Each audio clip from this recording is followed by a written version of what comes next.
有这样的一种人，他一边用着你，一边打压你，他要你的能力，但不承认你的价值，他用你的成果，却贬低你的努力，他靠你撑着，却把你踩在脚底。因为使用你不需要成本，否定你还能榨取得更多。在这类关系里，最大的风险是你越懂事，他越觉得你应该；你越付出，他越觉得你活该。或许在这段话里，你想起了某个人，也可能你正处在这样的关系当中，却找不到出口。那个人也许是你的上司、你的伴侣、你的家人，甚至是一个你以为对你好的朋友。他的嘴巴会说需要你，但他的行动永远在削减你。他从不真正肯定你，却在你想离开的时候突然变得温柔，像是给了你一口气，等你缓过来，他再重新踩下去。这种循环不是偶然，不是误会，也不是他不懂得表达爱，这是一种蓄意的结构，一种无意识却精准的控制。他需要你留在原地，需要你保持可用的状态，所以他用打压维持你的自我怀疑，用偶尔的恩惠维持你的幻想，用你的善良反过来绑住你的脚。华严经有云：若人欲了知，三世一切佛，应观法界性，一切唯心造。心是万法的根源，一个人的起心动念会化作言语，化作行为，最终铸成无法逆转的人生轨迹。这句话不只是在说因果不虚，更是在说一个人长期被扭曲心念支配，他的生命也会被这份扭曲牢牢困住，无从逃脱。佛教把人的痛苦来源归结为三毒：贪、嗔、痴，而那种一边用你一边打压你的人，正是这三毒的集中体现。他贪图你的资源和付出，他嗔恨你的光芒和价值，他痴迷于控制与比较。这三种力量在他内心同时燃烧，让他既离不开你，又无法真正善待你。他是一个被自己内心折磨得精疲力竭的人，只是他把那份折磨转移到了你身上。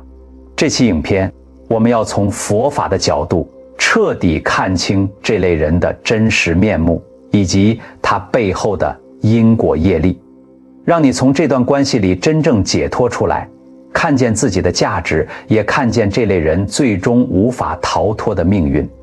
而当我们面对这样的人，又该怎么办？佛法给了4个最实用、最有力量的智慧，不是教你忍，不是教你报复，而是教你如何把自己完整的带出来，把那份被消耗掉的力气收回到自己手里。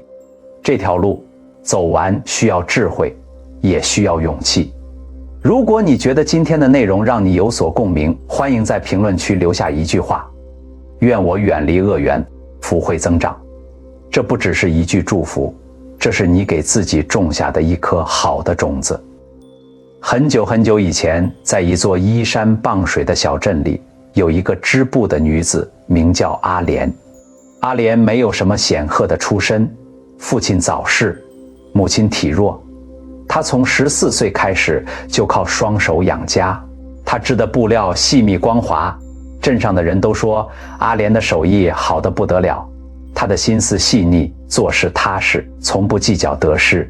镇上有一个商人名叫徐元昌，他经营布庄生意，家底丰厚，却有一个毛病，他不是靠才能赚钱的人，他是靠会用人赚钱的人。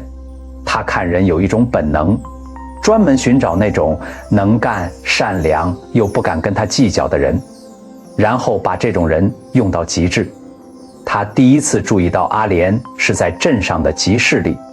那天阿莲摆摊卖布，旁边有个外地客商来挑剔他的货，言语间带着轻视。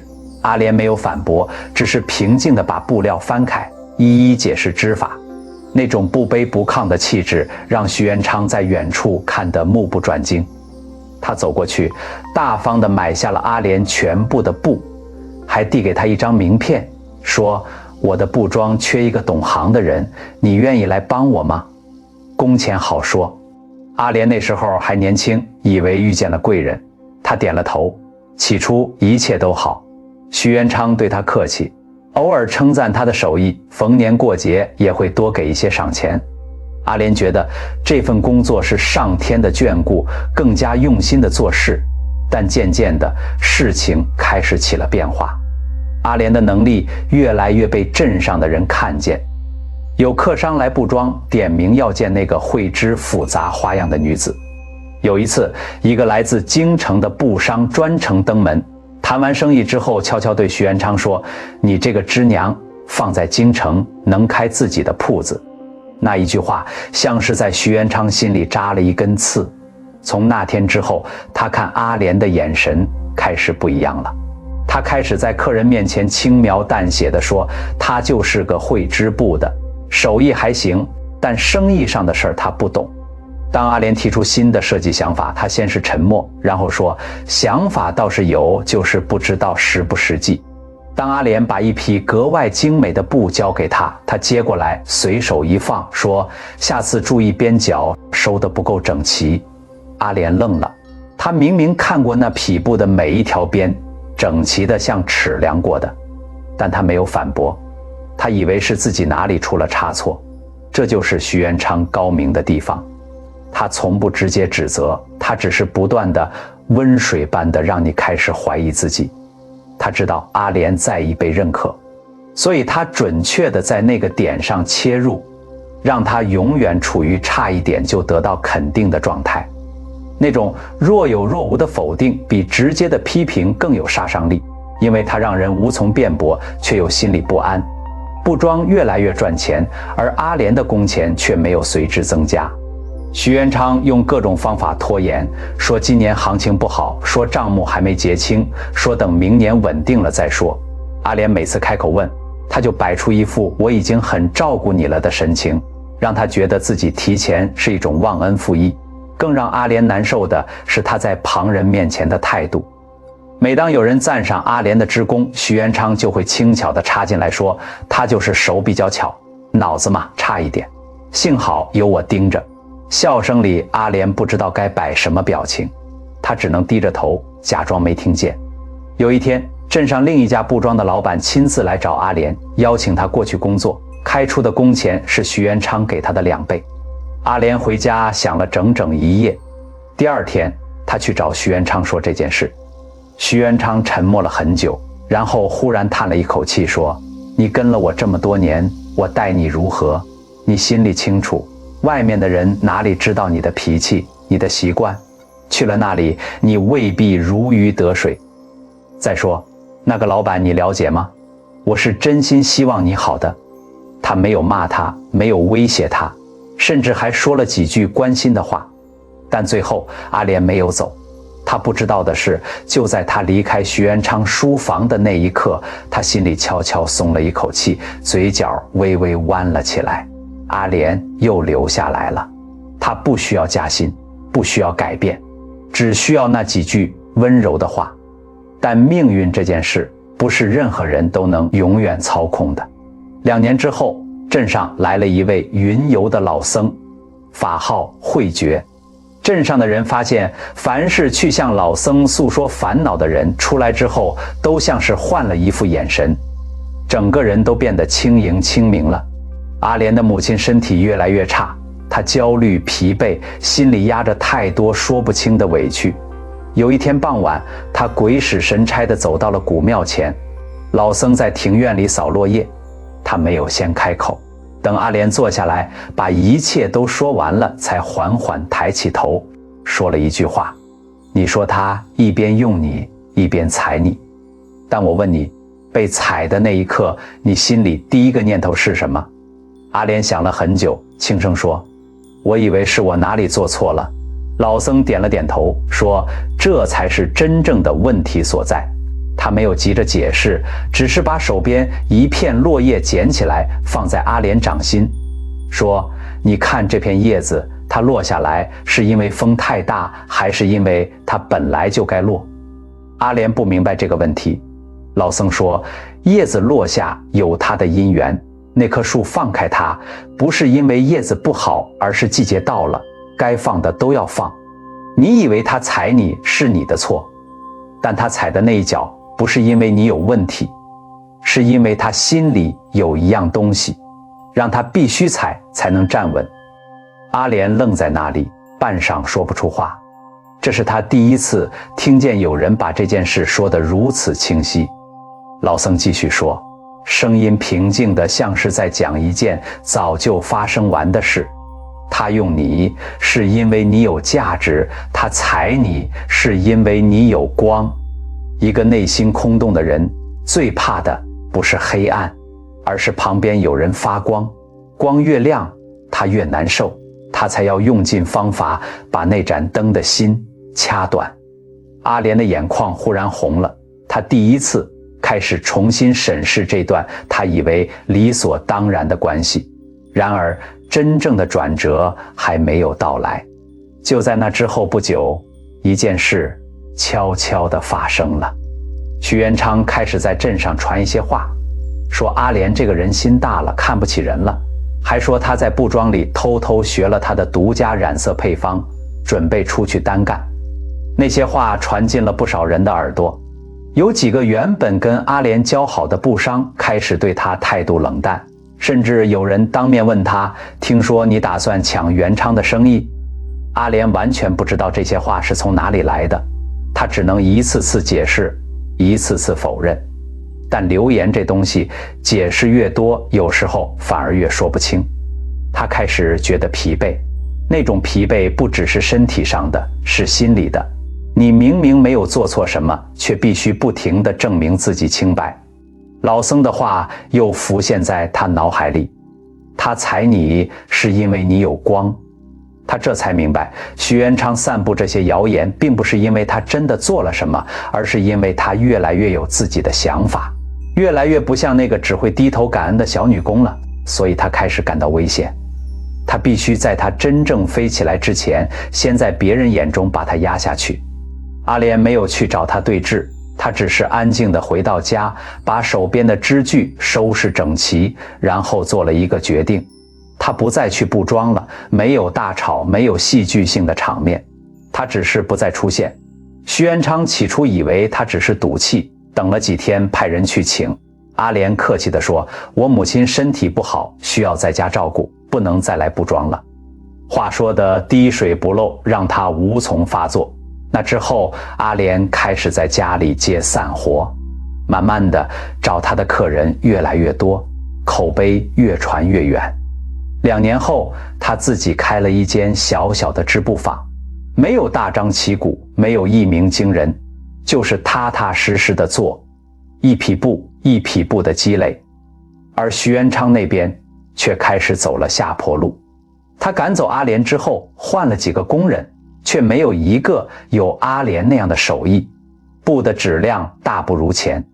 京城的客商再来，挑了半天，摇摇头走了。更麻烦的是，镇上越来越多的人开始看清他的为人，那些曾经被他用过踩过的人，慢慢的都与他保持了距离。他虽然还有钱，但越来越孤立，做生意也越来越需要靠压价竞争，越来越狼狈。有一次，他在街上碰见了阿莲，阿莲向他礼貌地点了个头，脸上没有得意，也没有怨恨，只是平静的神情。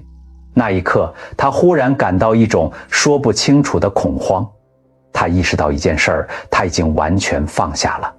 他不记恨他，也不需要他，他只是路过，就像路过一块不再有意义的石头，而他却在原地，带着那一身算计，哪儿也去不了。这个故事里有太多现实中你我都熟悉的影子，那种被一边使用一边打压的感受，之所以会让人如此痛苦，是因为它不只是对你身体上的消耗，它是一种持续的对自我认知的侵蚀。佛门里经常提到2个字，就是我执。简单点说，就是执着于我的存在，我的利益，我的地位。一个深陷我执的人看待世界的方式，是以自己为核心的坐标系，所有的人都只是这个坐标系里的棋子，有用时拿来用，无用时拨在一旁，从来没有把对方当作一个完整的生命来对待。许渊昌就是这样的人，他看待阿莲从来不是一个有他自己的梦想、感受和尊严的人，他看见的只是一个能帮我赚钱的工具。这不是因为他坏到了极点，而是因为他内心的我执太深，深到他已经无法真正看见别人的存在。他活在一个只有自己的世界里，那个世界没有慈悲，只有计算。佛经里说，我执是一切苦的根源，不只是别人的苦，也是他自己的苦。一个活在我执里的人，无法真正建立真实的连结，无法真正感受被爱，无法真正享受付出的喜悦。他活在一个越来越封闭的壳子里，靠着控制别人来维持那个壳子不破裂。而与我执并行的是我慢。我慢不是骄傲，而是一种来自内在虚空的自大。因为内心不踏实，才需要不断地把自己垫高，而垫高自己最快的方式就是把旁边的人踩低。你越优秀，对他的威胁就越大，他越害怕被比下去，越需要在表面上压制你，让你保持在一个不如他的位置上，这样他才能感到安全。这就是为什么他一边需要你，一边要打压你。需要你是因为你有能力，打压你是因为你的能力让他不安，他不敢让你太强，又舍不得失去你的价值。这个矛盾注定让他永远处于一种撕裂的状态，既想留住你，又想控制你，既享受你带给他的好处，又怨恨你的光芒。这背后还有第三种力量在作祟，那就是嗔心。佛法里，嗔心不只是愤怒，嫉妒也是嗔心的一种表现。嫉妒是见他人好而生苦，见他人弱而生安。这种心理状态让他无法真心为你高兴。你越成长，他越痛苦，他越痛苦，就越需要找方法让你停止成长。打压你的自信是他消除那种痛苦的方式，即使那种方式是扭曲的，是伤害你的。佛法把这类行为清清楚楚地归入三种业：身业、利用、控制、排挤、孤立；口业、贬低、嘲讽、造谣、打压；意业、嫉妒、怨恨、傲慢、算计。三种业同时造作，就是三条同时在燃烧的引线，而这三条引线都通向同一个结局。有一点是很多人没有意识到的，为什么这类关系会让受害者越来越迷失，而不是越来越清醒？因为那种打压往往不是正面的攻击，而是持续的温水煮蛙式的暗示。你不够好，你需要他，你离开了他会更差。这些暗示在日积月累之中会悄悄地成为你对自己的认知，你开始相信那是真的，开始用他的眼光来评价自己，开始在他的否定里寻找哪里是我的问题。这是佛法所说的无明，不是无知，而是被遮蔽了的清明。你本来清楚自己的价值，但那层清明被一点一点地遮住了。你以为自己越来越清醒，实际上你越来越深陷在他设定的框架里面。觉醒就是重新看见那层遮蔽，重新拿回属于自己的眼光。佛家因果律从来不是一种宽慰，而是一种精准的描述。因必生果，业必受报，不是不报，是时候未到。佛说42章经里有这样一段话，让人读来不寒而栗。恶人害贤者，有仰天而唾，唾不至天，还从己堕；逆风扬尘，尘不至彼，还奔己身。贤不可毁，祸必灭己。翻成白话就是你朝天上吐口水，口水到不了天，只会落回你自己脸上。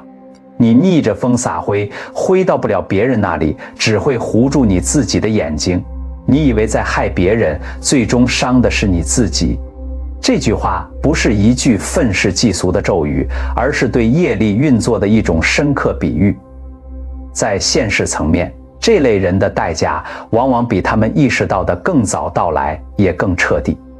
他越算计，越自私，福报就越快的消耗。佛家所说的福报，并不是什么神秘的东西，它就是一个人的贵人运、机缘运、人缘运的综合。一个长期损人利己的人，他周围的人会慢慢看清他的真面目，开始保持距离，不再愿意为他付出，不再愿意推荐他，不再愿意帮助他渡过难关。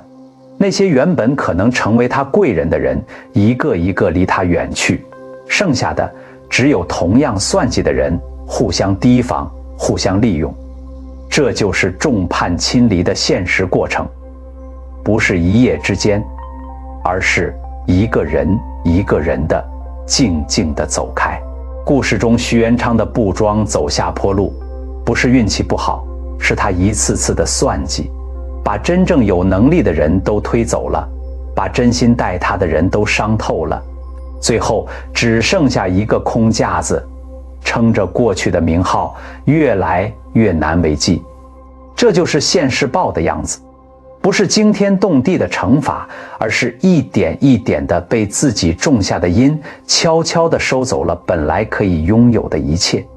在更深的业力层面，佛经里讲得十分清楚，嫉妒、嗔恨、损人利己是极重的恶业，其果报绵延，不止一世。地藏菩萨本愿经里详细描述了因嗔恨和算计而堕入地狱、恶鬼、畜生道的种种苦报。这不是恐吓，而是对业力结构的如实陈述。一颗嗔恨的种子，如果没有在这一世被觉察、忏悔、转化，它就会继续萌发，在更深的层面结出苦果。但有一点是极其重要的，业力不是宿命，它是可以被改变的。佛法从来不说谁注定要受苦，佛法说的是，如果你继续沿着这条路走，你会到达那个地方。但如果你愿意停下来，愿意回头，路是可以转的。只是很多人在这条路上走得太深，深到他们已经不知道自己在走哪里了，这才是真正的悲剧所在。说了这么多关于他的事，现在我们要说最重要的，你该怎么办？佛法不教人以牙还牙，不教人用仇恨回应仇恨，因为那样做只是把你自己也拉进同一片泥沼，让两个人都陷进去。他给你的是4种截然不同的智慧，每一种都比复仇更有力量。第一种是真正的看清他的真相。我们在受伤的时候，很容易把对方放大成一个恶人，或者相反，在纠缠中把他放大成一个不可失去的人。但佛法给你的视角是把它还原成他真实的样子，一个被贪嗔痴捆绑着的烦恼众生。他不是天生就要害你，他是被自己内心的恐惧、自卑、嫉妒控制着，做出了伤害你的事。他不快乐，他不自由，他其实比你更可怜，因为那些烦恼昼夜不停地燃烧，没有一刻真正的安宁。他以为控制你能让他安心，但控制本身就是一种焦虑的产物，越控制越焦虑，他无法从中得到真正的解脱。当你看见这一点，你会发现你对他的恨会开始变轻，不是因为你原谅了他做的事，而是因为你看见了他为什么会这样。你不再需要用恨来解释这一切了。看清真相是解脱的第一步，也是最难的一步，因为它需要你愿意暂时放下受害者的感受，换一双更宽的眼睛来看这件事儿。第二种是让自己的心不随境转。佛法里有一句话叫境缘无好丑，好丑起于心。外在的环境本身没有好坏之分，所谓的好坏是你的心赋予它的意义。他打压你，他贬低你，这是他的选择，是他的业。但那些话要不要在你心里落地生根，是你的选择。这听起来像是一种很难做到的事，但它的核心其实很简单，你不需要消灭那些感受，你也不需要假装不在乎，你只需要练习一件事，在那些话刺进来的瞬间，先停1秒，然后问自己，这是真的吗？还是他需要它是真的？他说你不够好，这是他的判断，不是事实。他说你需要他，这是他的需要，不是你的处境。你越能把他对你的定义从自我认知里分离出来，你就越不容易被他影响。心不随境转，不是冷漠，是一种内在的稳定，是一种不被人牵着走的清醒。这种清醒是你最大的保护。第3种是远离，止损，不纠缠。很多人在这类关系里待太久，有一个最常见的原因，舍不得。舍不得那些偶尔的温柔，舍不得投入的时间和精力，舍不得那个也许他会改变的念头。但佛法讲得很清楚，亲近善知识，远离恶知识，近朱者赤，近墨者黑。这不是一个比喻，这是能量的实际运作。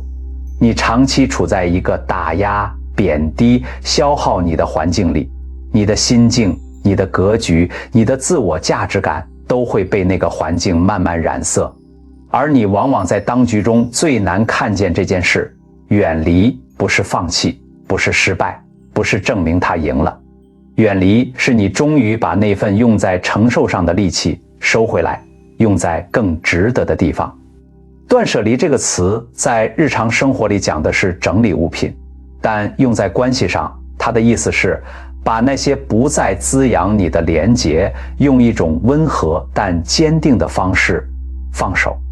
你不需要大张旗鼓，不需要讲清楚说明白，不需要让他认错道歉，承认他做了什么，你只需要把你自己带走，像阿莲那样安静地把自己带走。第4种是慈悲，愿他早日觉醒。这是4招里面最难也最有力量的一种。很多人听到慈悲就皱眉，凭什么？他那样对我，我凭什么慈悲他？我想在这里说清楚一件事，慈悲不是让你继续忍受，不是让你继续付出，不是让你假装那些伤从没发生过。慈悲是一种你内心的状态，是你在安全的距离之外，对他的处境升起一种理解和怜悯。你知道他活在烦恼里，你知道他的业力会让他受苦，你不需要替他受苦，但你也不需要在心里继续燃烧那份怨恨。怨恨这种东西对他没有任何影响，但对你，它是一团火，一直在你心里烧。你以为是在恨他，但烧的是你自己。愿他放下嫉妒、嗔恨、自私，愿他早日觉悟，离苦得乐。当你能在心里真正升起这样的念头，不是表演，不是强迫，而是真的如此，你会感到一种奇特的轻盈，像是放下了一个背了很久的重物。那不是软弱，那是你终于不再被它的能量所捆绑了。这4种智慧不是一夜之间能全部做到的，也不需要全部同时做到，它们是一个方向，是一条路。你走在这条路上，每走一步，你离那段关系的伤就远一步，离你自己就近一步。回到最初的那个问题，有这样的一种人，他一边用着你，一边打压你。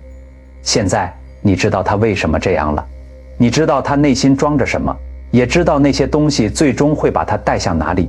你知道业力是如何运作的，也知道怎么从这段关系里把自己完整的带出来。有一件事儿，我希望你在今天之后永远记得，被打压过的人并不因为那些打压而变得渺小，那些打压只是证明了你有让人感到威胁的光。一颗普通的石头，没有人想着去压它，只有那些让人感到不能让它长大的东西才值得被花力气压制。它打压你，恰恰证明了你有它所没有的东西。但你不需要靠这个来证明自己，你需要的是把那份光收回到你自己手里，用在属于你的地方，活出属于你的人生。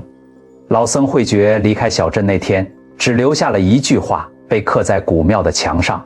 万物无常，业力不期，自净其心，自度彼岸。一切无常，任何关系都不是永恒的。业力不期，每一颗种子都会结出它该结的果。净化自己的心，是你唯一需要做的事儿，也是你最有能力做的事儿。渡过彼岸，不是靠着别人来拉你，而是靠你自己一步一步走过去。你经历过那些关系，不是为了在那里停留，而是为了通过那些经历，找到回到自己的路。今天的内容如果让你有所触动，请你在评论区告诉我，你觉得哪一个部分说出了你想说却说不出的话。或者如果你身边有人正在经历这样的关系，请把这部影片分享给他。有时候一段话，一个故事，就是一个人最需要的那一盏灯。给影片点一个赞，点个热推，也是你给自己种下的一颗种子。愿这颗种子在你心里生根开花，结出清醒与自由的果。